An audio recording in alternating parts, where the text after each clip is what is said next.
Hello everyone, it is Sunday, August 3rd, 2025.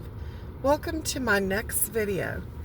Today I am filming from outside of Honda Hotel, Resort and Casino, and this town is actually referred to in three different names. One being Indian Pine, the second being Honda, the third being McNary. So we're right on the edge of Navajo and Apache County right now. Today it is about 90 degrees and I am near tall ponderosa pines.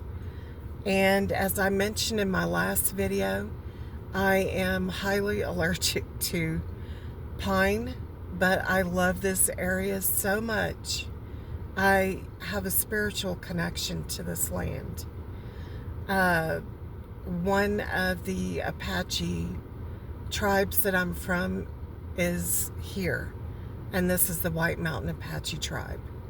So that came to me from my mother's father's father.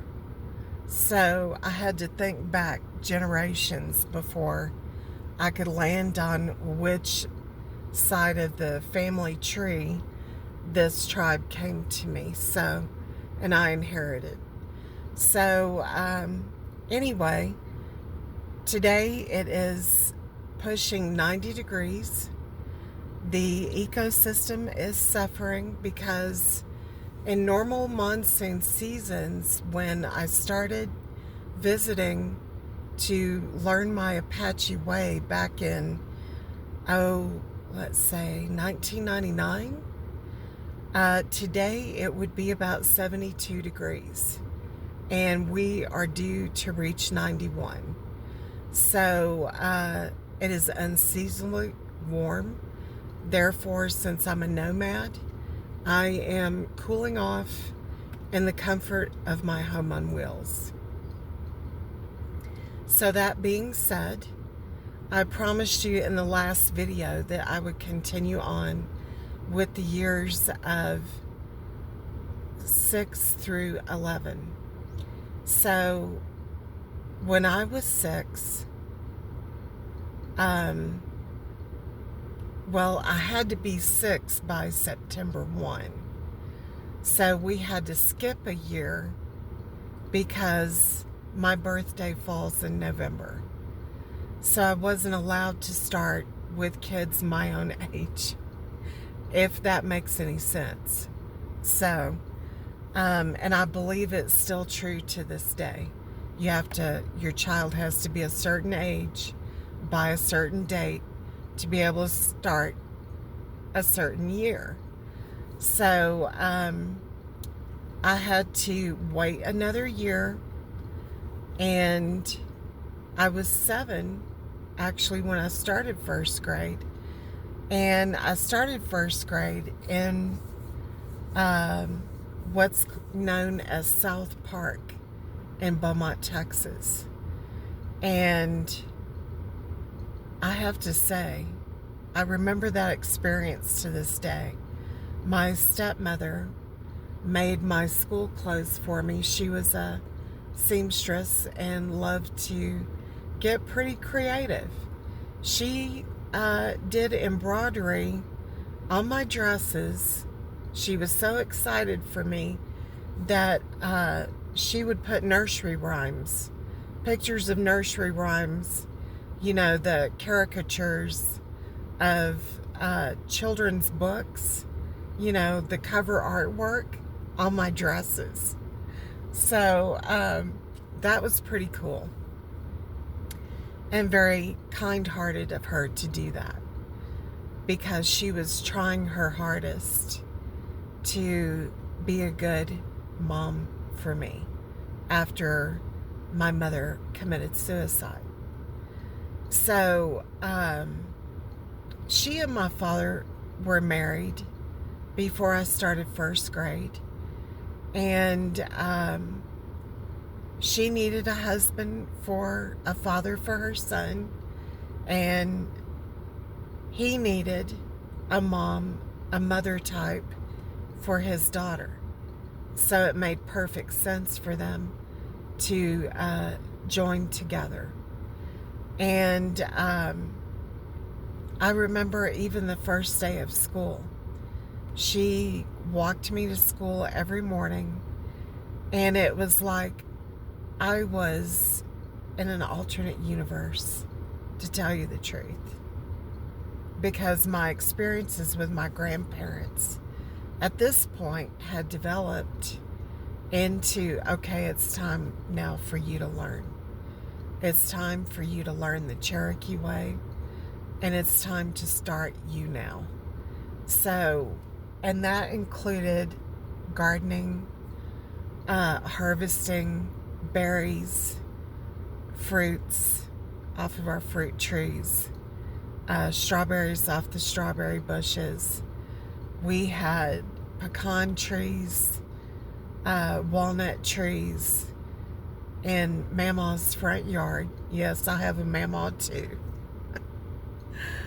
And loved that lady like she was my mother.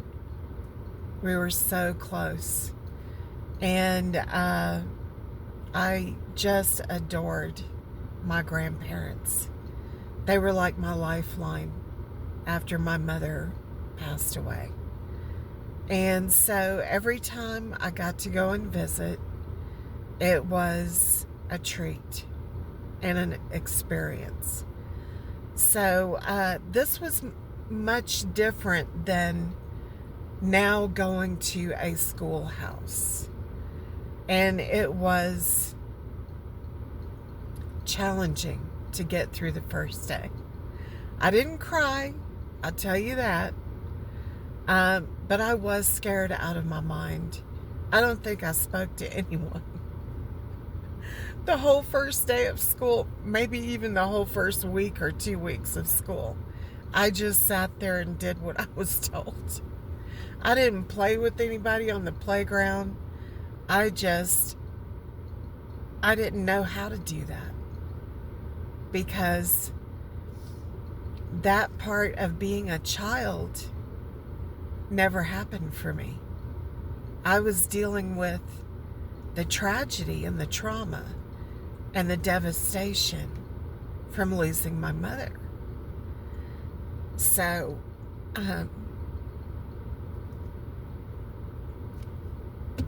excuse me.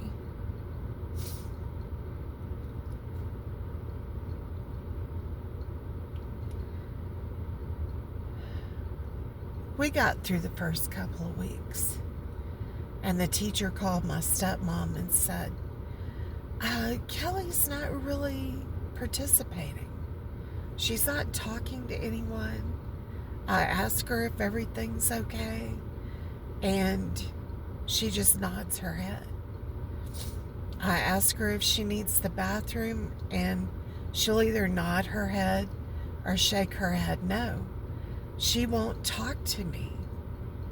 So, is it me, or is it, what is it? I've never experienced this before. And my stepmother started to tell her my story.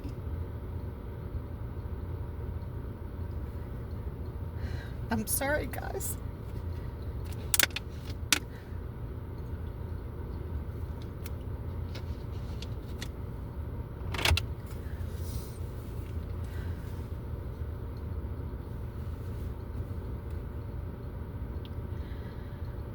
So let's move on.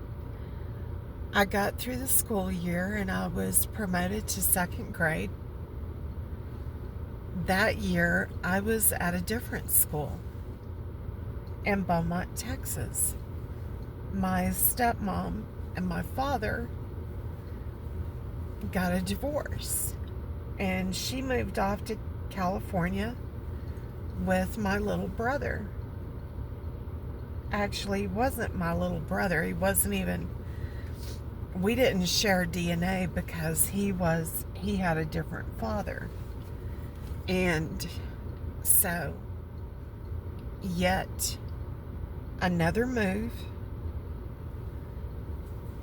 My father was just, his head was in a fog by now. And he was just out there in the streets, riding his motorcycle and drinking a lot. He knew that's what he was going to do because he needed to process. He had not processed what happened with Mother. So his thing was getting on his bike and just riding until he ran the gas tank dry. He loved his bike. We're talking motorcycle. He was a Harley dude, okay? We call men dudes in Texas to this day. And this is 2025. You'd think that would change, but it hasn't. So anyway, he decided to take me to one of my aunt's house. A different aunt this time. She had 2 kids of her own and was married and living in Beaumont on the west side. And he said, "You're going to spend the night here." And I said, okay. So I spent the night, and a week went by, 2 weeks went by. I didn't see my father. And I didn't know these people from Adam. Figure how that felt for a minute. Yeah, you got it right. I felt like I was on an island again by myself, isolated and alone, even though I had 2 cousins in the house. One was my age, one was younger. And we just made it work. There was a housekeeper. And one day after Ray and I came in from came off the bus from school, here came an ice cream truck. I had never seen an ice cream truck in my life. So what did I do? As a 7-year-old, I was running through the house screaming like a banshee. I got in a lot of trouble for that later on because the housekeeper / babysitter told Aunt Jackie and Uncle Wayne about it, and they were not happy with that reaction. And I got disciplined for that too. So being a child that had never been spanked because my father did not believe in corporal punishment, he believed in talking to me. And I don't know which is worse. I would have taken the spanking any day over him telling me that my mother's death was my fault. You understand where I'm coming from. How do you tell a child something like that? I'll never know. And I'm 65. I still don't know. If you have any thoughts on that, please post them in the comments. So moving on to 3rd grade. Still living with the same aunt and uncle. Well, let me back up a little bit. Aunt Jackie said to my father, you're going to need to reassign her benefits to me because I need money to buy her clothing, buy her shoes, help out with the budget on the food, the electricity, and the house payment. Yeah, people were more than happy to have me stay with them. Because why? Do you think they were so willing to take me in? You got it right. It's all about this. So, was that money spent on me? No. Maybe towards the food and the dentist appointment. But no clothing, no shoes, not getting my hair trimmed, nothing like that. If I got new clothes, it was from my grandmothers. They were both master seamstresses because they both had big families. 13 kids on one side and 8 on the other. So my grandmothers had to be masters at sewing clothes. So all of my grandparents grew up through the Depression, by the way. So I get into 3rd grade and I'm looking all disheveled, like wearing clothes that have holes in them, shoes that have holes in them. I was just glad to have clothes and shoes. The kids laughed at me in 3rd grade because I wasn't wearing the latest trend in clothing and shoes. My hair was always tangled. No one would ever help me with my hair. It was long and stringy, and I couldn't reach all the way to the bottom. So I went to school with my hair like that. Took a school picture with my hair like that. My aunt got very angry when I showed her the school picture. She got very upset with who? Not her or the babysitter. She got upset with the teacher because the teacher did not comb my hair before the picture. Go figure. Now, who should own that one? The teacher or the guardian? Huh? B. Thank you. So here we are in 4th grade now. Pretty much same stuff. I decided I wanted to join the girls' football league at the same elementary school. I went there through 5th grade. And I had on the uniform. I had on, somebody else's shoes. Trying to run in those shoes was tough.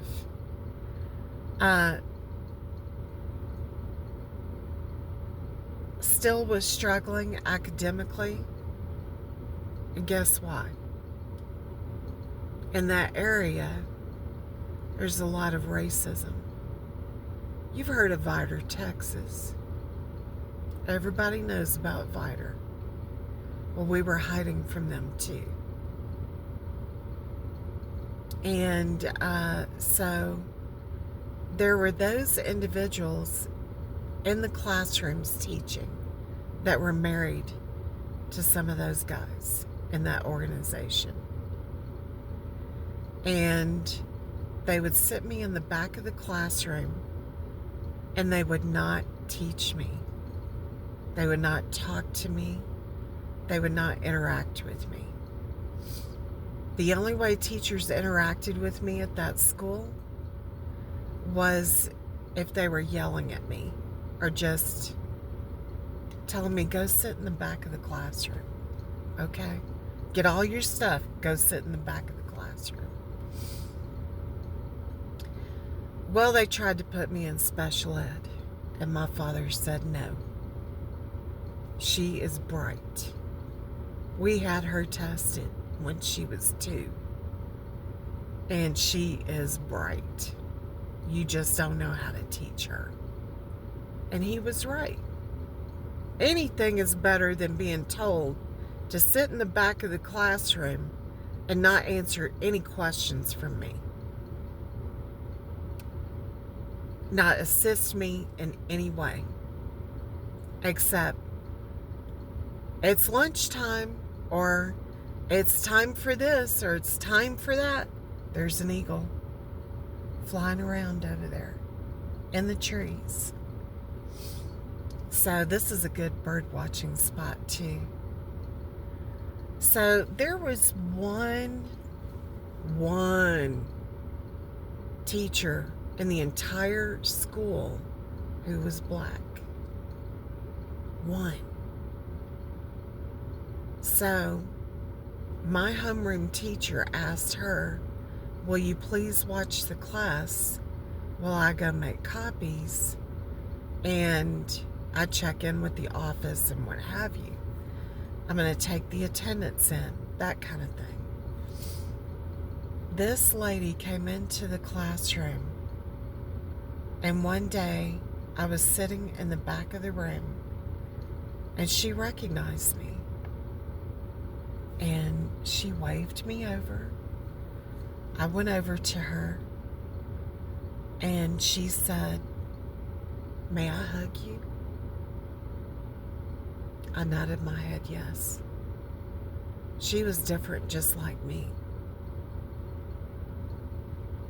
So she gave me the biggest hug. I remember that to this day. And she would talk to me every morning and tell me, Kelly, it's okay to be different.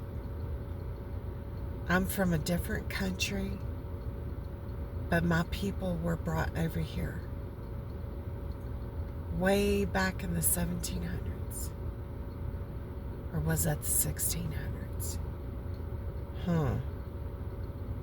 Okay. So anyway, correct me please in the comments, all right? I need to know that. Anyhow, this was a turning point for me. She saw that I needed someone to understand me, to hug me, and to say things to me like that. That it's okay to be different. There's nothing wrong with you. You are perfect in every way. And she would hug me again. I'll see you tomorrow. Yes, ma'am, I told her. And I'd go sit back in my seat and keep my mouth shut. So one day my father shows up. I finally started to read and write, by the way, because of her. That's all I needed.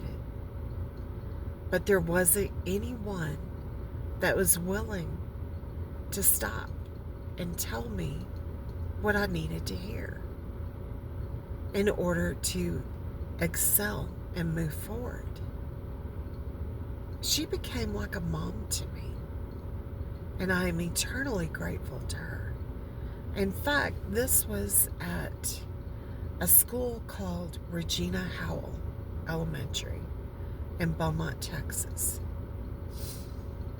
So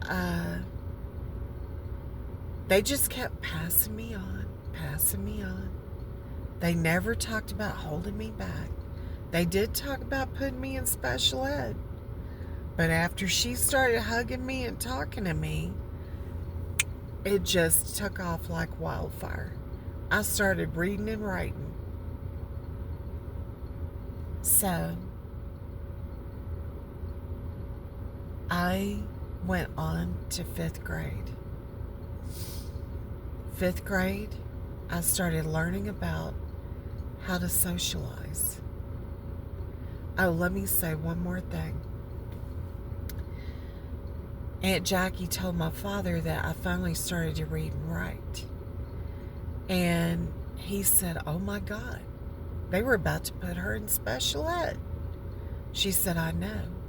But Kelly said this black lady started giving her hugs every morning and telling her that she is perfect just the way she is. And basically, that's what did it. So my father went down to the school and he gave the principal a description of the teacher. He said, well, there's only one person in this building that fits that description. He said, let me go and get her right now. So he said, is everything okay? The principal asked my father, is everything okay? And my father said, it's better than okay. Because of this lady and her love, it absolutely turned things around for my daughter. And I wanted to thank her in person. So the principal said, I'll be right back. And he went and got the teacher and brought her to the office where he was, where my father was. And my father told her, he put her hand in his hand and he held her hand with both hands. And he said, I want to thank you from the bottom of my heart. I don't know exactly what you said to my daughter, the one that couldn't read and write in 3rd grade. He said, but you made a real difference. And I wanted to come by and thank you from the very bottom of my heart. And he said, if there's ever anything I can do for you, please let me know. I make jewelry and I'm a leather worker, among other things.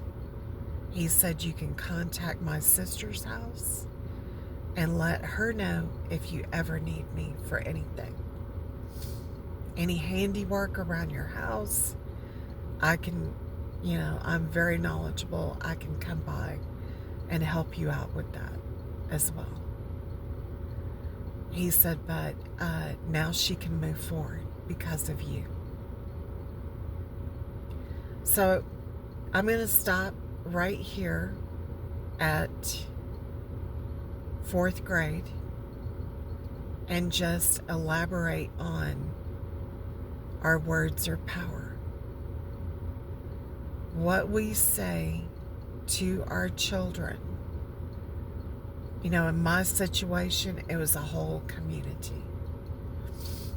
It was like it takes a village to teach a child. And in my case, that was the case. And today still is, because I grew up without a mother. At 65, I still ask questions. And that's okay. I would rather ask questions and know how something works than not know how it works and do it wrong and then either get fired or something worse happen. I don't know what else is worse. Well, I do, but anyway, in those years, there was some discipline, but I cannot say it was worse than what I've had students tell me in the classrooms. I have to say that my families were very loving and understanding. They tried their best. So it gets more intense with the next video. I'm going to explain 6 through 8, and this is the part of my life where things turned for the worse. So this is where I own my past thoughts, actions, and the results. And the results from those 3 years, you will see from my actions that I did own after 2 years, the results came out in a positive way. Thank the Creator. So, until that time, be blessed. Count your blessings. Live through grace and gratitude. I love you guys. I appreciate you for watching my videos. Please, I'm interested to hear about any experiences you may have had in elementary school, any level of school, actually, and how you handled those situations. We're a community that's talking about the real stuff, the everyday stuff. Life matters. May the Creator rain His blessings on you and yours. Bye for now.